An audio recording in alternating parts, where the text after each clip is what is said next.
Iniciando os trabalhos no STF no mês de agosto, eu venho aqui atualizando vocês, como sempre, sobre esse tema tão importante para todos vocês aposentados, que é o tema 1102, que trata da revisão da vida toda.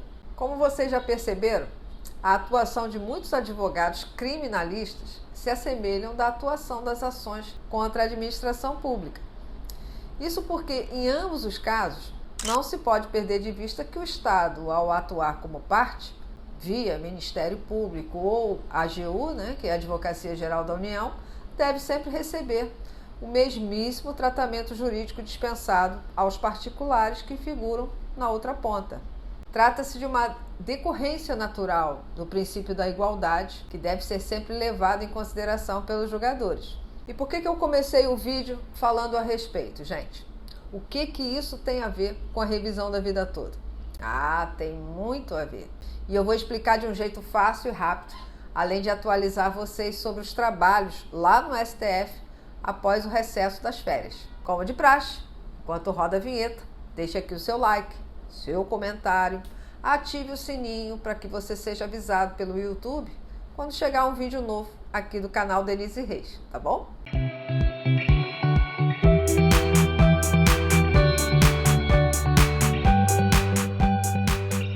O conhecido caso previdenciário da revisão da vida toda, ele é muito emblemático, já deram para perceber, né?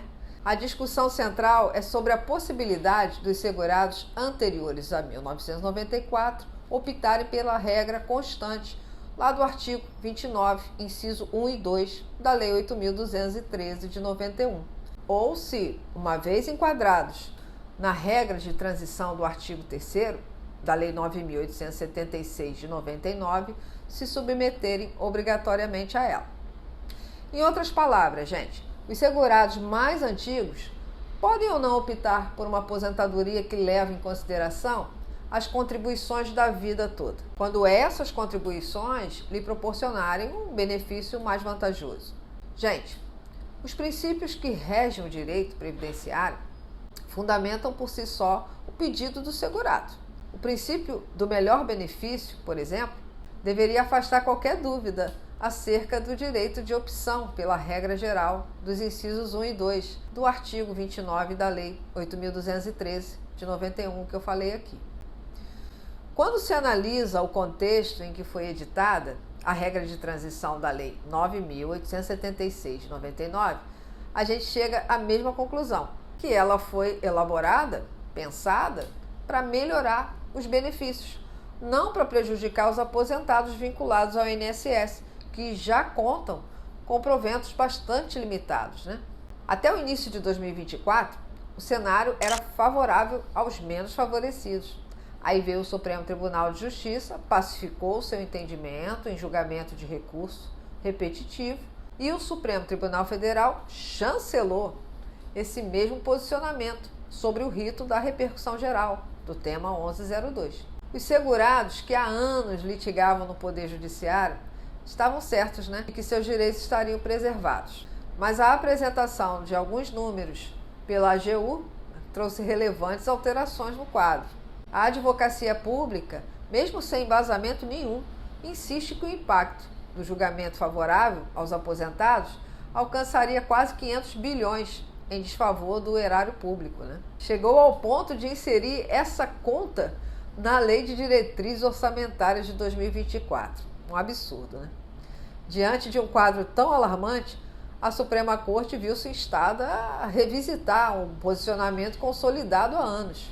Aí passou a questionar o direito da revisão da vida toda. O próprio ministro da Previdência Social, Carlos Lupe, assumiu que a estimativa de impacto financeiro, feita pelo governo federal, de cerca de 500 bilhões, como eu falei, representa um mero chutômetro. É isso mesmo, foi um chute que eles deram. Retomando ao que eu vinha falando no início, vale lembrar que, ainda que o direito seja naturalmente influenciado por fatores morais, econômicos e políticos, ele precisa garantir sua autonomia. Assim como o direito criminal não pode se curvar a clamores populares, por exemplo, o direito previdenciário não pode ficar inteiramente à mercê de cálculos de impactos orçamentários, simplesmente quando este não tem embasamento lógico algum. O direito precisa garantir segurança jurídica, e isso precisa ser feito agora pelo STF. Lógico que a revisão da vida toda precisa ser reavaliada. Os princípios jurídicos devem se sobrepor a esse terrorismo fiscal que a AGU anda fazendo. Os argumentos das partes devem ser analisados igualmente, e o princípio da segurança jurídica, que a gente sempre comenta aqui no canal, precisa retomar o seu lugar de alicerce no ordenamento jurídico do país. E a Suprema Corte, ela tem mecanismos para preservar os direitos dos segurados.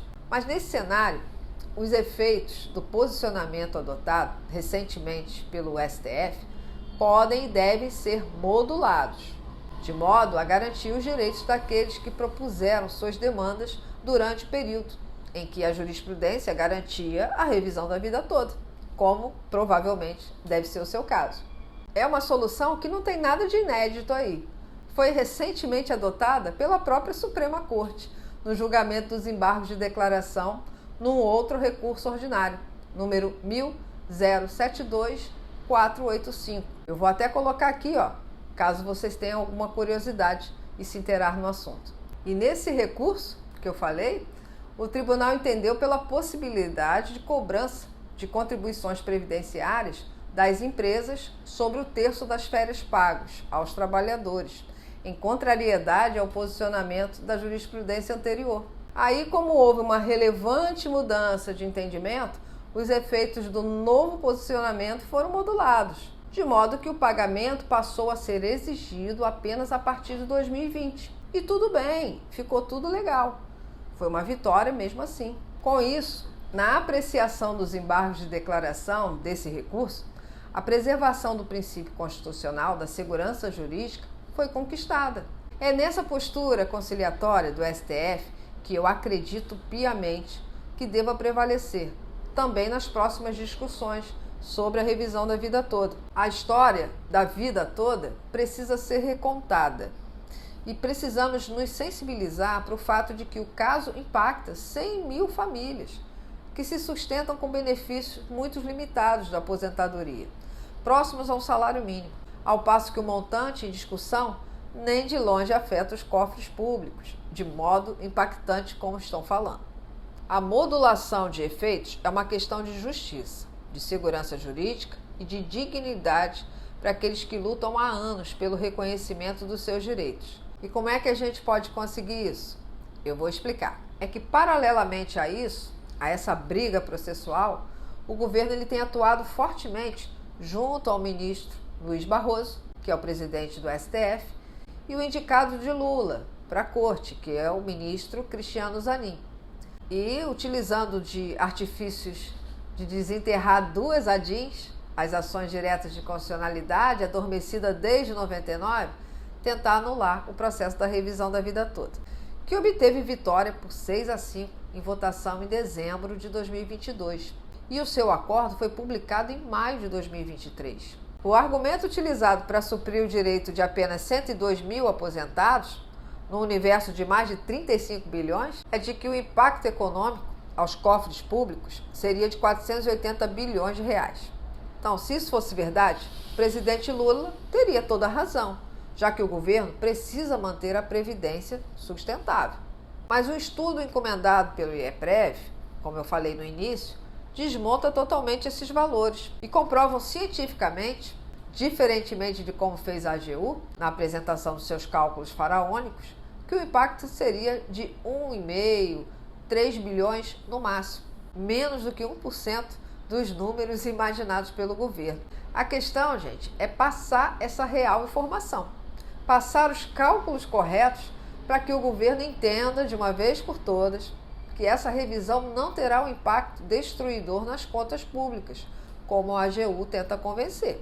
Pensando nisso, o próprio IEPREV, que funciona nos autos como amigo escuro, amigo da corte, subestabeleceu poderes jurídicos ao famoso advogado criminalista Antônio Carlos, o Cacai, que você já deve ter ouvido comentar aqui, que foi contratado e já está atuando lá no STF, em defesa dos aposentados na revisão da vida toda. Recentemente, esse advogado declarou numa entrevista o seguinte, abre aspas, O que mais me sensibilizou nesse caso foi o fato da história estar mal contada. Na realidade, existe uma matéria de fundo que favorece milhares de famílias que se sustentam, em regra, com um salário mínimo.